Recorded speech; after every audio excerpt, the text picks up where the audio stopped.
শখ রচনা শীর্ষেন্দু মুখোপাধ্যায়, নাট্যরূপ উর্মিমালা বসু, বিভিন্ন চরিত্রে সুমন চট্টোপাধ্যায়, দেবলীনা সাহা আর শুভাশিস ঠাকুর, আবহ ঈশান রায়, প্রযোজনা ধ্বনিশ্রুতি বহরমপুর।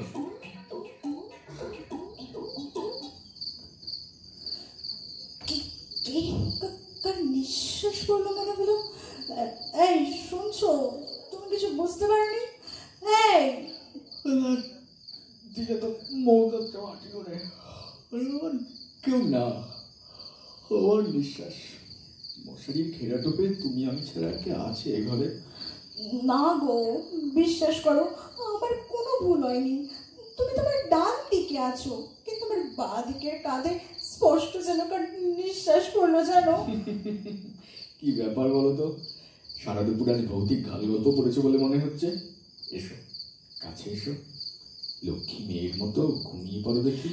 শোনো না, আমার না বড্ড ভয় করছে গো। জানো দুপুরে একবার এরকম হয়েছিল, ভাত খেয়ে আমাদের হানিমুনের ছবিটা, আরে ওই যে গো তোমার আমার সমুদ্র স্নানের ছবিটা, ওটা যে একটু ভালো করে দেখছি, কে যেন রাগে রাগে গলায় বলে উঠলো, অধিক্ষেতা। তুমি হাসছো তো বেশ, হাসো, কখনো তোমাকে আমি কিচ্ছু বলবো না। দেখো এই দেখো, অমনি মেয়ের চোখে জল এসে গেল। না না, ও পাশে ফিরবে না, এইদিকে আমার দিকে তাকাও, আমি আছি না। নতুন বিয়ে বুঝি? বেশ বেশ, বুঝবি মজা। কে ঘরের মধ্যে? কে? এই গলাটাই স্পষ্ট মনে আছে আমার, এই গলাটাই। না না না না, এটা কিছুতে আমার মনের ভুল হতে পারে না। কে বলেছে মনের ভুল? আছি তো, এই ঘরেই আছি, আমি সব দেখতে পাই, আমি সব জানি। আরে তোদের বাড়িওয়ালা পরিতোষ, আমি তার সেজ কাকা, এই ঘরেই থাকতাম, এটা আমার ঘর। লজ্জা করে না তোদের একজন বয়স্ক মানুষের সামনে এমন ঢলাঢলি করতে? বাবাই বাবাই, কি হলো? চোখ খোলো, ওঠো। অজ্ঞান হয়ে গেছে, মশারিটা আমার নাকের কাছে। বেড সুইচটা আবার কোথায় গেল? জল লাগবে, জল বোতলটা। আমি কিছুতে এখানে থাকবো না, এখানে থাকলে তো আমি ভয়েই মরে যাবো।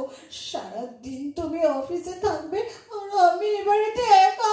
বলছি তো আমি ছুটি নেব, আর শুধু অফিসে গিয়ে জাস্ট অ্যাপ্লিকেশনটা দিয়ে চলে আসবো, যাবো আর আসবো। আরে এতটা সময় আমি বুঝি একা একা থাকবো? আরে একা কেন, আমি তো যাচ্ছি পরিতোষবাবুকে গত রাতের ঘটনাটা জানাতে। ওর স্ত্রী মানে বৌদি এই সময়টা থাকবেন তোমার কাছে। শোনো না, আমিও তোমার সঙ্গে নিচে যাবো প্লিজ। না না, তুমি নিচে যাবে না, তোমার শরীর দুর্বল, তোমার মুখ চোখ এখনো পেল হয়ে রয়েছে। শোনো, আমি বাথরুমে যাচ্ছি, ব্রাশটা করে এসেই পরিতোষবাবুর সঙ্গে দেখা করতে যাব। আচ্ছা ঠিক আছে, বেশি দেরি করো না প্লিজ, তুমি ছাড়া আমি বাঁচবো না, লক্ষ্মী সোনা। আর গ্যাস দিস না, পুরোনো কথা, আগেও তো কত জনকে বলেছিলি কি রে, গত বিজয়া দশমীর দিন বলাইকে এই কথাই ছাদের ঘরে বলেছিলি না? কে আপনি? কে বলাই দেখে আপনি চেনেন? গো চিনি কি রে, তোর শুধু বলাই কেন, বিদ্যুৎ সবির কাকে না চিনি, কাকে না জানি আমি। প্লিজ বুদ্ধা, আপনি আমার স্বামীকে সব কথা বলে দেবেন না প্লিজ, ও বড্ড কষ্ট পাবে, ও আমাকে এত ভালোবাসে, ওর মনটা এত ভালো। ভালো, বড্ড ভালো, আমি যেন কিছু জানি না। কি জানেন বুদ্ধা? বলবো কেন? বড় যে বাড়ি ছেড়ে পালাই করছিস, জানা কোথায় যাবি জানা, এমন টক ঝাল মিষ্টি গল্প জানি না তোর বরকে নিয়ে, একটা শুনলে আর নড়তে পারবি না। জানিস পরিতোষের বউকে তোর কাছে রেখে তোর বর কোথায় যাবে জানিস? কেন? অফিসে অ্যাপ্লিকেশন জমা দিতে। গোল মেরেছে, অফিসের নতুন মেয়েটাকে ভিক্টোরিয়ায় নিয়ে যাবে বলে কথা দিয়েছে, সেটা ম্যানেজ করছে। কি? কখনো না, ওরকম লোকই না, আমি ছাড়া কারোর দিকে কখনো তাকাই না। হাসাস না, বড্ড হাসি পাচ্ছে আমার। আর বাকি কেসগুলো যদি বাঁধিয়ে দিই, পটলির কেসটা। কে? হ্যাঁ, পটলি? হ্যাঁ রে। এ মা, কি বিচ্ছিরি নাম। আহা, বলাই যেন কত ভালো নাম। যে বলে ফ্লাই, তার নাম বলাই। ও বুদ্ধা, বলাইটার কথা বারবার তুলছেন কেন বলুন তো? আচ্ছা বুদ্ধা, পুটলিটা কি? তোমার বরের এক্স ডার্লিং পালিয়েছিল ওকে নিয়ে। কি? হ্যাঁ। ও পালিয়েছিল? হ্যাঁ, না, অবশ্যই মিথ্যে কথা বলবো না। আর তোর বর পালায়নি, পটলি তোর বরকে নিয়ে পালিয়েছিল। ব্যান্ডেল পর্যন্ত যাবার পর এমন কান্নাকাটি শুরু করলো যে খুব বিচ্ছিরি একটা গালাগালি দিয়ে পটলি ট্রেন থেকে নেমে গেল। আরে ওই দেখ, তোর বর আসছে। আমি ভাই যাই, খবরদার আমি এসেছিলাম বলিস না। আরো অনেক জগৎ আছে। কি গো, ঘুমিয়ে পড়লে নাকি? না না। আমি তাহলে আসছি নিচ থেকে। এই শোনো, পরিতোষ বাবুকে না এক্ষুনি বাড়ি ছাড়ার কথা কিছু বলতে হবে না, বুঝলেন? আমার আর সেরকম ভয় করছে না। কি ব্যাপার বলো তো? এই তুমি একটু আগে ভয়ে কাঁদছিলে, আর এখন আবার বলছো যে তোমার। আমার মনে হয় বুদ্ধা লোকটা বোধহয় আসলে অতটা খারাপ নয়। বুদ্ধা? আধ ঘন্টা আগে তোমার সঙ্গে তো এখনকার তোমার কোনো মিলই খুঁজে পাচ্ছি না আমি। শোনো, আমি এখন সম্পূর্ণ সুস্থ আছি। তুমি তো অফিস যাচ্ছ, আমিও তাই বনানীদের বাড়ি থেকে ঘুরে আসি। মানে ফেরার পথে আমাকে নিয়ে আসবে। আর ওই ছুটির অ্যাপ্লিকেশনটা, ওটাও এত তাড়াতাড়ি দেবার দরকার নেই। হ্যাঁ, কি বলছো কি? ভূতটাকে আমার কিরকম ওয়েলিশারই মনে হচ্ছে। আচ্ছা, তোমার চাটা আমি করে আনছি। ভারী আশ্চর্য। কি রে, হা করে বউয়ের চলে যাওয়ার বাহানা দেখছি? কে? ও, আপনি সেই কাল রাতে সেজো কাকা ভূত? এক খবরদার, কাকা টাকা নয়। বাপরে, আমাকে কেমন মিষ্টি করে ভূতদা ডেকেছে, তেমনি সম্পর্কে আমিও তোর ভূতদা। তাই তুইও ভূতদা বলে ডাকবি, বুঝলি? বেশ, তা না হয় হলো, কিন্তু আপনি এসব কি চ্যাংড়ামি শুরু করেছেন বলুন তো? চ্যাংড়ামি? হ্যাঁ, চ্যাংড়ামি? মুখ খুলবা? হ্যাঁ, পটলির কেসটা মুখ খুলবা? পটলি? হ্যাঁ। আমি ঠিক এই ভয়টাই পেয়েছিলাম। পাপাইয়ের চেঞ্জ দেখে আমি ঠিক এই আশঙ্কাই করেছিলাম যে কিছু জানতে পেরেছে। আপনি সব বলে দিয়েছেন ওকে? সবার বলার সময় পেলাম কই। কি বলেছেন আপনি ওকে?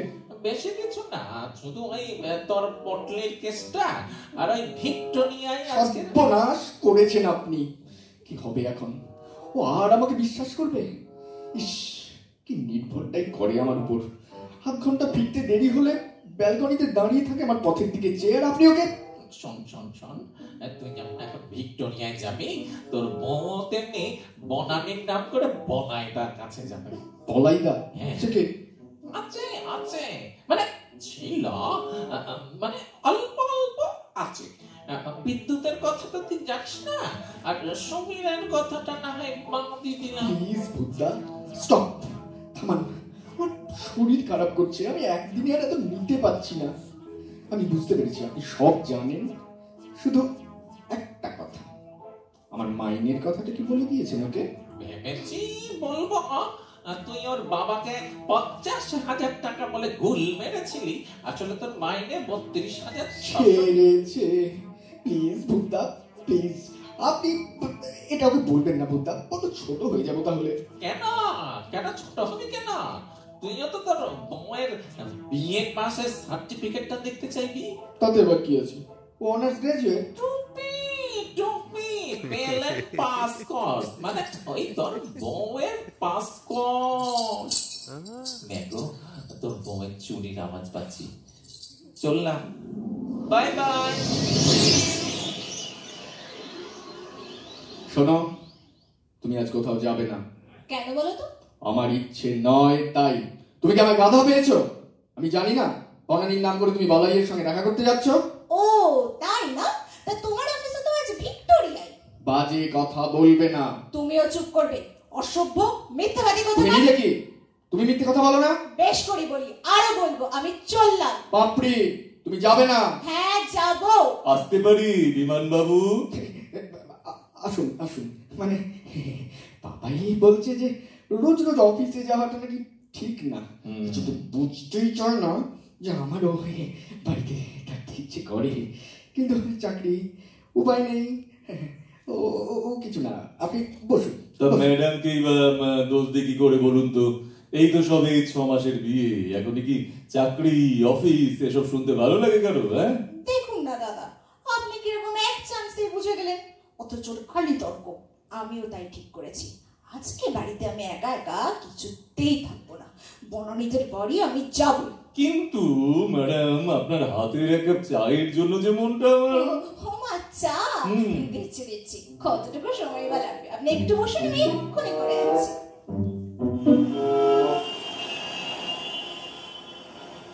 ধরুন, এই ভিড় বাসে উঠতে ইচ্ছে করছে না, একটা ট্যাক্সি পেলে বেশি শখের প্রাণ গড়ের মাঠ, ট্যাক্সিতে বসলেই টাকা লাগে, চড়লে তো। সে আমি বুঝবো। বনানীর সামনে তো মাথা উঁচু করে কথাই বলছিলে না, রাস্তায় বেরিয়ে একবার সমুদ্রে ধরলে দেখছি। তাছাড়া আবার কি, তোমার যা পরিচয় পেয়েছি তাতে। তুমি তো আমার এসব ব্যাপারে আমার থেকে অনেক এগিয়ে। হ্যাঁ ভালো, আমি খারাপ? আমাকে নিতে আসার কি দরকার ছিল? না এলেই পারতে। ওটাই তো হয়েছে মুশকিল। সকালে তোমার সঙ্গে এরকম হওয়ার পর থেকে তুমি হয়তো বিশ্বাস করবে না, আমার কিছুই ভালো লাগছে না। কোথাকার কে একটা ভূত কি বললো, আর আমরা উনি। আচ্ছা, এই 6 মাসের মধ্যে এরকম কখনো হয়েছে আমাদের মধ্যে? হয়নি তো। আমারও এত খারাপ লাগছে, সারাদিনে এত মন খারাপ। ট্যাক্সি, ট্যাক্সি, যাদবপুর, এসো বাবা। তুমি আগে ওঠো না। না না, তুমি। কি দরকার ছিল বলো তো, নিচে নিচে এতগুলো টাকা নষ্ট করার? সবসময় তো হিসেব করে চলা যায় না, মনটা একদম ভালো নেই।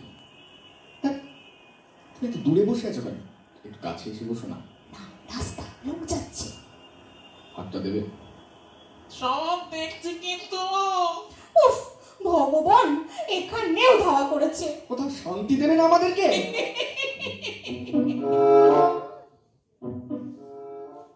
কি রে, কেমন আছিস? কে? ও ও ভূতটা? হ্যাঁ, না কিছু না, মানে একটা কথা, তোর বর মাঝে মাঝে পান খায় না রে? হ্যাঁ খাই তো। কেন খায়? কেন আবার, এমনি শখ করে খায়।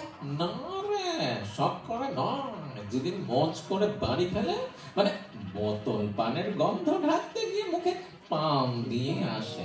কি? হ্যাঁ তাই? হ্যাঁ, ও বাবা, ওই দেখ আজ মুখে পান, আমি বাবা জানি। কি ব্যাপার, এত বেড়েছে?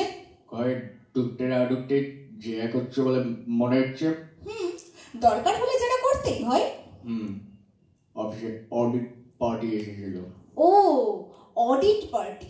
অডিট পার্টি না, একদম মিথ্যে কথা বলবে না। অফিসের পর হেমন্তর সঙ্গে বাড়িতে বসে মদ গিলছিলে, ভেবেছিলে পান চিবুতে চিবুতে ঘরে আসবে, আর আমি কিচ্ছু করতে পারবো না। দলে করবেটা কি, করবেটা কি, মরবেন নাকি? বেশ করেছি, মদ খেয়েছি, বেশ করেছি, আবার খাবো। কি আছে বাড়িতে আমার, কে আছে? 3 দিন বাড়িতে একটা ভূত এসে আমাদের পেয়ে বসছে, আমরা আমরা দুজনেতে দূরে সরে যাচ্ছি। ভূত বলবি না, ভূত বলবি না, ভূত বলে কি মানুষ নাই? ভূতের জন্য একটা মানে স্পিচ আছে। উফ, আবার এসেছে। আজকে পাত্তা দেও না, নাহলে বাড়ি ছেড়ে দেবো। কাছে এসো পাপাই, কাছে এসো। সুন্দর দেখাচ্ছে তোমাকে, দেখি তোমার মুখটা। এবার লজ্জা একটা কিছু নেই, কি হচ্ছে নাকি? যা যা, মুখটা ধুয়ে আয়, যা। মা, এবার বলে বাসা যায়? এই ভূতের জন্য শোনেনি বাবা, বাঁচার জন্য সোহাগ লাগে। এটা কি ডাল ভাত নাকি সবজির আলা? উফ, আমি এভাবে আর পারছি না। হয় তুমি এই বাড়ি ছাড়ো, নয়তো মায়ের কাছে আমাকে আজই রেখে এসো। ঠিকই, আর পাচ্ছি না।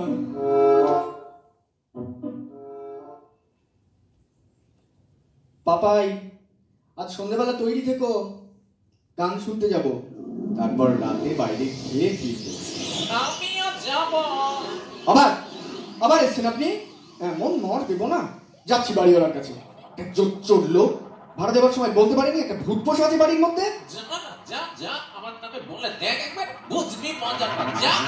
পরিতোষবাবু, পরিতোষবাবু, পরিতোষবাবু, এই যে পরিতোষবাবু, কি ভেবেছেন কি আপনি? কি ভেবেছেন? ঠক চোর লোক কোথাকার, বাড়িতে ভূত পুষে মাসে মাসে ভাড়া নিচ্ছেন। শুনুন বিজন বাবু, ওরকম ভূত থাকে, আছে। 1 বছর বিয়ে হয়নি আপনাদের, তার মধ্যেই চিৎকার, রাগারাগি।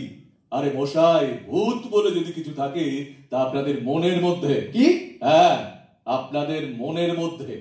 পারলে নিজেরা তাকে তাড়ান, বুঝতে পেরেছেন? নিজেরা তাড়ান। শুনছো, পরিতোষদা না ঠিকই বলেছেন জানো। আসলে আমাদের নিজেদের মধ্যেকার বাঁধনটাই বড্ড নড়বড়ে। তা না হলে কোথাকার কে ভূত এসে কি বললো, আর আর আমরা তাই নিয়ে নিজেদের মধ্যে ঝগড়া করে মরছি। আমারও খুব খারাপ লাগছে বাবাই, এত খারাপ লাগছে যে আমার মরে যেতে ইচ্ছে করছে। সরি বাবাই, সরি। তুমি সব ভুলে যাও প্লিজ। এসো, আমরা নতুন করে আবার আজ থেকে শুরু করি।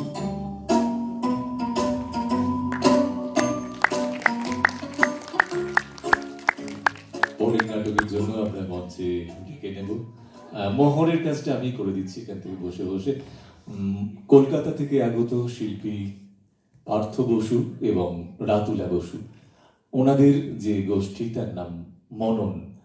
আসলে পার্থদা সম্পর্কে দুটো কথা আমাকে বলতেই হয়, এই কারণে যে আমি আকাশবাণী কলকাতায় যখন